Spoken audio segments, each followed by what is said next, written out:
PM Modi ने की नशे के खिलाफ कौमी मुहिम की शुरुआत। मुहिम की शुरुआत कर पीएम मोदी ने नौजवानों को पैगाम दिया है।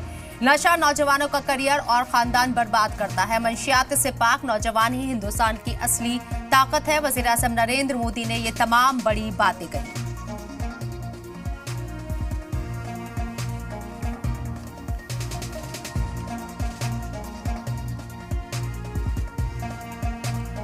तो मंशियात से पाक नौजवानी हिंदुस्तान की असली ताकत है। वज़ीर आज़म नरेंद्र मोदी इस बात को कहते हुए नजर आए। नशे के खिलाफ पीएम मोदी की मुहिम, जिसमें उन्होंने ये अपील की है और साथ ही साथ बताया है कि नशा नौजवान का करियर और खानदान को बर्बाद कर देता है, इसलिए नशे से दूरी बनाएं।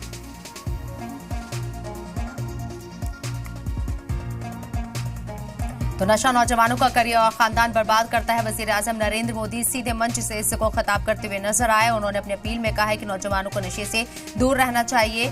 करियर भी बर्बाद होता है, खानदान भी बर्बाद होता है। एक तरक्की याफ्ता हिंदुस्तान के लिए नशे से पाक रहना नौजवानों को जरूरी है। बाढ़ मुतासिर